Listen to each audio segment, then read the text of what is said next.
Welcome to AP news 5. గత ప్రభుత్వ హయాంలో చేపట్టిన పనులలో దొళ్లతనం తాజాగా క్షేత్రస్థాయిలో జరుగుతున్న రివ్యూలో బయటపడుతోందని కేంద్ర పౌర విమానయాన శాఖ మంత్రి కింజరపు రామ్మోహన్ నాయుడు అన్నారు. ఇచ్చాపురం నియోజకవర్గ కేంద్రంలో స్థానిక ఎమ్మెల్యే బెందాలం అశోక్తో కలిసి వివిధ శాఖలపై రామ్మోహన్ నాయుడు సమీక్ష నిర్వహించారు. Irrigation, Panchayati Raj, rural water scheme పథకాలపై గతంలో మంజూరైన నిధులు, క్షేత్రస్థాయిలో జరిగిన పనులపై అధికారులను అడిగి పూర్తి వివరాలు తెలుసుకున్నారు. అనంతరం మీడియాతో మాట్లాడుతూ గతంలో అసంపూర్తి పనులకు సైతం సీఎం స్థాయిలో అప్పట్లో జగన్ వచ్చి ప్రారంభించిన పరిస్థితిని ఎద్దేవా చేశారు. శ్రీకాకుళం జిల్లా అభివృద్ధి దిశను మార్చే నదుల అనుసంధానం, రూరల్ వాటర్ స్కీమ్లపై పటిష్టమైన ప్రణాళికలతో ముందుకు వెళ్తున్నట్లు తెలిపారు. తాజాగా ప్రపంచవ్యాప్తంగా ఫ్లైట్ టికెటింగ్ వ్యవస్థ వచ్చిన ఇష్యూను ప్రస్తావిస్తూ అలాంటి పరిస్థితులు మన దేశంలో ఇంకా ఉత్పన్నం కాలేదని, అందుకు ప్రత్యామ్నాయాలు కూడా అధికారులకు సూచించామని రామ్మోహన్ నాయుడు తెలిపారు. కేంద్ర మంత్రిగా ప్రమాణ స్వీకారం చేసిన తర్వాత జిల్లాకి పలు సందర్భాల్లో వచ్చాం కానీ ఇంకా నియోజకవర్గ స్థాయిలో ప్రోగ్రామ్స్ పెట్టుకోలేదు. ఈరోజు మొట్టమొదటిసారిగా ఇచ్చాపురం నియోజకవర్గం నుంచి ఒక పబ్లిక్ ప్రోగ్రామ్ తో స్టార్ట్ చేయాలని ఈరోజు నియోజకవర్గంలో మున్సిపాలిటీలో రివ్యూ మీటింగ్ కూడా పెట్టుకోవడం జరుగుతుంది. ఇచ్చాపురం నియోజకవర్గం ఎప్పుడు కూడా తెలుగుదేశం పార్టీ కంచుకోటలాగా ఉన్నటువంటి నియోజకవర్గం. అదే స్థాయిలో ఈసారి కూడా ఎమ్మెల్యేగా మూడోసారి బెందాలం అశోక్ గారిని, అలాగే ఎంపీగా నాకు మంచి మెజారిటీతో ఈ రోజు గెలిపించిన నియోజకవర్గం మా ఇచ్చాపురం నియోజకవర్గం. ఈ రాష్ట్రానికి, ఆంధ్రప్రదేశ్ రాష్ట్రానికి ఈశాన్య ముఖద్వారంగా ఉన్నటువంటి నియోజకవర్గం. అటువంటి నియోజకవర్గంలో సుదీర్ఘంగా చాలా సమస్యలు ఉన్నాయి. మేము కూడా ప్రతిపక్షంలో గత 5 సంవత్సరాలు ఉన్నప్పుడు చాలా గ్రామాలు తిరగడం, ప్రజల్ని కలవడం చేస్తే ఆ సమస్యలు పరిష్కరించాలనేటటువంటి ఆలోచనతో ఈ రోజు మమ్మల్ని గెలిపించారు. దాని మీద మేము రివ్యూ పెట్టుకున్నాం. ముందుగా సాగునీరు తాలూకా కార్యక్రమం తీసుకుంటే ఈ రోజు వంశధార నుంచి ఈ బాహుదా నది ఏదైతే ఇచ్చాపురంలో ఉందో ఈ 2 నదులను లింకప్ చేయాలని మన ముఖ్యమంత్రి వర్యులు చంద్రబాబు నాయుడు గారు గతంలో ముఖ్యమంత్రిగా చేసినప్పుడు ఆయన 6,400 కోట్ల రూపాయలతో జియో కూడా రిలీజ్ చేసి టెండర్ స్థాయిలో ఉంటే ఆ రోజు ప్రభుత్వం మారడంతో కొత్త ప్రభుత్వం దాన్ని క్యాన్సిల్ చేసింది. అదే గాని ఆ ప్రాజెక్ట్ గాని మనం చేసుకోగలిగితే ఇచ్చాపురంలో ఇప్పుడు ఏ సాగునీటి కార్యక్రమం, ఏ సమస్య కూడా లేకుండా చేసుకునే పరిస్థితి ఉండేది. కానీ ఈ రోజు 5 సంవత్సరాలు మనం వేస్ట్ అయ్యాం అది క్యాన్సిల్ చేసిన తర్వాత. కానీ మళ్ళీ ప్రయారిటీలో ఆ ప్రాజెక్ట్ తీసుకొని ఆ ప్రాజెక్ట్ ని వీలైనంత తొందరగా పూర్తి చేయాలన్న ఆలోచనతో, ఒక కమిట్మెంట్ తో నేను అలాగే అశోక్ అన్న గారు కానీ మా ప్రజాప్రతినిధులు అందరం కూడా మేము ఉన్నాం. అందరం కూడా కలిసి మళ్ళీ చంద్రబాబు నాయుడు గారి దగ్గరికి వెళ్ళి ఆయనకి రిక్వెస్ట్ చేసి ఆ ప్రాజెక్ట్ ని సాధించుకుంటామని కూడా ఇచ్చాపురం ప్రజలకు అందరికీ కూడా మేము హామీ ఇస్తున్నాం. అలాగే మైనర్ ఇరిగేషన్ సిస్టమ్స్ కూడా కొన్ని ఉన్నాయి. బాహుదా నది మీద కానీ, అలాగే పైడిగాం ఛానల్ కానీ, ఇలా రకరకాలైనటువంటి సిస్టమ్స్ దాన్ని కూడా డెవలప్ చేసుకోవాలి. ఈ రోజు బాధాకరం ఏంటంటే గత 5 సంవత్సరాలు ప్రభుత్వం ఇరిగేషన్ ని పక్కన పెట్టేసింది, నిర్లక్ష్యం చేసింది. ఒక్క రూపాయి కూడా ఖర్చు పెట్టలేదు. దాని తాలూకా ఎఫెక్ట్ వల్ల ఈ రోజు చాలా మంది రైతులు వ్యవసాయం వదిలి వలసలు వెళ్ళిపోతున్నారు. ఈ రోజు దానికి అదనంగా భూగర్భ జలాలు కూడా ఇచ్చాపురం ఈ ఉద్యాన ప్రాంతంలో తగ్గి కిడ్నీ తాలూకా సమస్యలు కూడా మరింత పెరిగే పరిస్థితికి ఈ రోజు వచ్చింది. కాబట్టి ఈ లింకప్ గాని చేసుకుంటే కేవలం ఇరిగేషన్ వాటరే కాదు, ఈ ప్రాంతంలో ఉన్నటువంటి హెల్త్ ను కూడా మనం ఇంప్రూవ్ చేసిన వాళ్ళం అవుతాం. కిడ్నీ సమస్యలు కూడా తగ్గించుకునే అవకాశం వస్తుంది. కాబట్టి అది ఒక టాప్ ప్రయారిటీగా తీసుకొని ఆ సమస్య మీద మా ప్రభుత్వం దృష్టి పెడుతుందన్న హామీ ఇక్కడ ప్రజలకు అందరికీ ఇస్తున్నాం. దానితో పాటు త్రాగునీటి గురించి గతంలో చంద్రబాబు నాయుడు గారు ఉన్నప్పుడే ఉద్యాన ప్రాంతానికి మరొక తాగునీటి పథకాన్ని తీసుకొని రావాలని తితిలి తర్వాత ఇక్కడున్న పరిస్థితులన్నీ కూడా ప్రత్యక్షంగా ఆయన చూసి ఆ రోజు శాంక్షన్ చేయడం జరిగింది. అది కూడా ఎలక్షన్ల దగ్గరలో ఉండడం వల్ల ప్రభుత్వం మారిన తర్వాత మళ్ళీ కొత్త ప్రభుత్వం వచ్చి ఏం మాయ చేశారో తెలియదు కానీ ఈ రోజు సుమారు 600 కోట్ల రూపాయలు ఆ ప్రాజెక్ట్ లో ఖర్చు పెట్టామంటున్నారు. కానీ గ్రామాలు చూస్తే 800 గ్రామాలు ఉంటే కేవలం 260 గ్రామాల వరకే ఈ రోజు ఆ తాగునీరు అందే పరిస్థితికి వచ్చింది. కాబట్టి దాన్ని కూడా రివ్యూ చేశాం.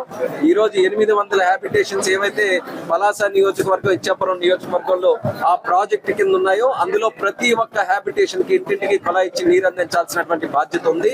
అది కూడా ఆ బాధ్యత ఈ ప్రభుత్వం టేకప్ చేస్తుంది. కేంద్రం తాలూకా జల్ జీవన్ మిషన్ కూడా ఇందులో ఇంక్లూడ్ అయింది. కాబట్టి నేను కూడా ప్రత్యక్ష పర్యవేక్షణ ఈ స్కీమ్ మీద పెట్టి ఈ జల్ జీవన్ మిషన్ ని 100% ఇంటింటికి వరకు తీసుకొని వెళ్ళడానికి నా వంతుగా పూర్తి శాతం కమిట్మెంట్ తో పనిచేస్తామని కూడా ఈ సందర్భంగా తెలియజేసుకుంటున్నాం. అలాగే రర్బన్ స్కీమ్ అనేది అప్పుడు కేంద్ర ప్రభుత్వం తాలూకా సహకారంతో 100 కోట్ల రూపాయల ప్రాజెక్ట్ సోంపేట కేంద్రంగా పెట్టుకుని తీసుకొని వచ్చాం. చాలా కార్యక్రమాలు ఆ రోజు చేయడానికి ప్రతిపాదన చేశాం. కొన్ని కార్యక్రమాలు కూడా మొదలు పెట్టాం. కానీ అది కూడా ప్రభుత్వం మారిన తర్వాత అది ఏదో సొంత ప్రాజెక్ట్ కింద తీసుకొని దాంట్లో ఉన్నటువంటి ప్రాజెక్ట్ లో ఉన్న పనులన్నీ కూడా మార్చి వివిధ రకాలైనటువంటి అవకతవకలు కూడా అందులో జరిగాయని తెలుస్తుంది. అది కూడా మళ్ళీ గాడిలో పెట్టాలి. దాని ద్వారా మిగిలినటువంటి ఫండ్ కూడా ఏదైతే ఉందో కేంద్రం నుంచి తీసుకొని వచ్చి ఆ ఫండ్ కూడా మనం లోకల్ గా యూటిలైజ్ చేసుకోవాల్సినటువంటి అవసరం ఉంది. దాని మీద కూడా దృష్టి పెడతాం. ఈ నెల రోజుల్లో మీరు చూశారు, చంద్రబాబు నాయుడు గారు ముఖ్యమంత్రి అయిన తర్వాత మా ప్రభుత్వం ఆ రోజు ఎన్నికల ముందు ఇచ్చినటువంటి ఎన్నో హామీలకి ఈ రోజు పూర్తి చేస్తుంది. అలాగే అడుగులు కూడా ముందుకు వేస్తుంది. పెన్షన్ 7,000 మొదటి సంవత్సరంలో మొదటి నెలలో అన్నాం, అది కూడా పూర్తి చేసుకున్నాం. అలాగే ల్యాండ్ టైటిలింగ్ యాక్ట్ అది కూడా రద్దు చేసి సంతకం పెట్టాం. రేపు అసెంబ్లీ పెడితే అందులో కూడా అది యాక్ట్ కూడా రద్దు చేయడం జరుగుతుందని కూడా తెలియజేస్తున్నాను. అలాగే అన్నా క్యాంటీన్లు ఈ రోజు ఆగస్టు 15వ తేదీ నుంచి అది కూడా ప్రారంభోత్సవం చేసుకోవడానికి సిద్ధంగా ఉన్నాం. మెగా డిఎస్సి పెడతా అని చెప్పి మొట్టమొదటి సంతకం దాని మీద పెట్టి దాని గురించి కూడా ఈ రోజు అడుగులు ముందుకేసి అతి దగ్గరలోనే ఎగ్జామ్ కూడా పెట్టే పరిస్థితిలో ఉన్నాం. అంటే ఏవేవైతే ప్రజలకి హామీలు ఇచ్చామో అన్ని కూడా తూచా తప్పకుండా చేయడానికి చంద్రబాబు నాయుడు గారు, పవన్ కళ్యాణ్ గారు, అలాగే మన ప్రధానమంత్రి మోదీ గారు అందరూ కూడా ఒక కమిట్మెంట్ తో ఉండి ఈ రోజు ముందుకు వెళ్తున్నాం. మేము కూడా ప్రజాప్రతినిధులుగా ప్రతి ఒక్క సమస్య పరిష్కరించాలనే ఆలోచనతో ప్రజలకు అండగా ఉంటూ ముందుకు వెళ్తాం. మరి ప్రజలు కూడా ఏ రకమైనటువంటి ఆశీస్సులతో గెలిపించారో అదే రకమైనటువంటి ఆశీస్సులు నిరంతరం మాతో ఉండాలని కోరుకుంటూ ఈ రోజు ఈ రివ్యూ మీటింగ్ ద్వారా చాలా సమస్యలు తెలిసాయి. ఆ సమస్యల మీద భవిష్యత్తులో కొంత కార్యాచరణ పెట్టుకొని టైం బౌండ్ మేనర్ గా రివ్యూ పెట్టాం వదిలేసామనేది కాకుండా పనుల రూపంలో అది కార్యాచరణ దాల్చేంత వరకు కూడా మేము వెంటబడి మరి పనులు చేయిస్తామని ఈ సందర్భంగా తెలియజేస్తాం. అదే ఇందులో ఉద్దాన ప్రాజెక్టు తాలూకా విడ్డూరం ఏంటంటే సంవత్సరం క్రితం మాజీ ముఖ్యమంత్రి జగన్మోహన్ రెడ్డి గారు మా జిల్లా వచ్చి దాని గురించి ఒక పెద్ద కార్యక్రమం చేశారు.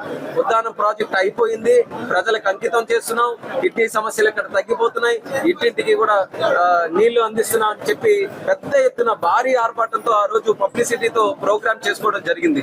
ఈ రోజు మీడియా సాక్షిగాని ప్రజల సాక్షిగాని అధికారుల సమక్షంలో రివ్యూ పెట్టుకొని ఆ స్కీమ్ ద్వారా ఎన్ని గ్రామాలకి మీరు ఈ రోజు నీరు అందించారనంటే 809 గ్రామాల హ్యాబిటేషన్స్ ఈ ఉద్దాన ప్రాంతంలో ఉంటే కేవలం 269 గ్రామాలకి ఇచ్చామని అంటున్నారు. అంటే మిగిలినటువంటి సుమారు 500 చిల్లర గ్రామాలు ఉన్నాయి. ఇంకా ఆ గ్రామాలకి ఎక్కడ ఒక్క చుక్క నీరు కూడా ఈ రోజు అందట్లేదు. కానీ ఎన్నికల ముందు మాయ మాటలు చెప్పి డ్రామాలాడి ఆ రోజు ఏదో ఒక రకంగా ఓట్లు సంపాదించుకోవాలని మాయ మాటలు చెప్పాలని ప్రయత్నం చేశారు. కానీ దాన్ని తిరస్కరించారు ప్రజలు కూడా. ఈ రోజు ఎన్నికల తాలూకా ఫలితాలు చూస్తే నిజం తెలుసుకొని ప్రజలు ఏ రకంగా బుద్ధి చెప్పడానికి సిద్ధమయ్యారనేది ఈరోజు స్పష్టంగా తెలిసింది. అందుకనే చెప్తున్నాం, వాళ్ళు మిగిలిన గ్రామాలు ఏవైతే ఉన్నాయో అది టేకప్ చేసుకుని ఇంటింటికి కొలా ఇచ్చే బాధ్యత ఈ రోజున్న మా ప్రభుత్వం మేము తీసుకుంటాం. ఎయిర్వేస్ కి సంబంధించి ప్రపంచ వ్యాప్తంగా మైక్రోసాఫ్ట్ తాలూకా సాఫ్ట్వేర్ ఒకటి అజూర్ అన్న సాఫ్ట్వేర్, క్లౌడ్ సాఫ్ట్వేర్, దాంట్లో చిన్న సమస్య వచ్చింది. దానివల్ల ప్రధానంగా అమెరికాలో ఉన్నటువంటి ఫ్లైట్స్ కి ఎక్కువ సమస్య వస్తుంది. నేను ఇప్పుడే మా తాలూకా సెక్రటరీతో కూడా మాట్లాడాను. మన భారతదేశంలో ఆ సమస్య ఎక్కడ కూడా ఇబ్బంది లేకుండా ఫ్లైట్లన్నీ కూడా ప్రశాంతంగా తిరగడానికి టెక్నికల్ సాఫ్ట్వేర్ సిస్టమ్ నుంచి మాన్యువల్ సిస్టమ్ కి మూవ్ అయ్యి ప్రతి ఒక్కరు కూడా దాని మీద చర్యలు తీసుకుంటున్నారు. ప్రస్తుతానికి భారతదేశంలో దానికి సంబంధించి ఇబ్బంది లేదు. మరి ఇంకా ఏదైనా ఉన్నా సరే ఇమీడియట్ గా దాని మీద రియాక్ట్ అయ్యి ప్రయాణికులకి ఎక్కడ ఇబ్బంది లేకుండా చర్యలు తీసుకుంటామని తెలియజేస్తున్నాం.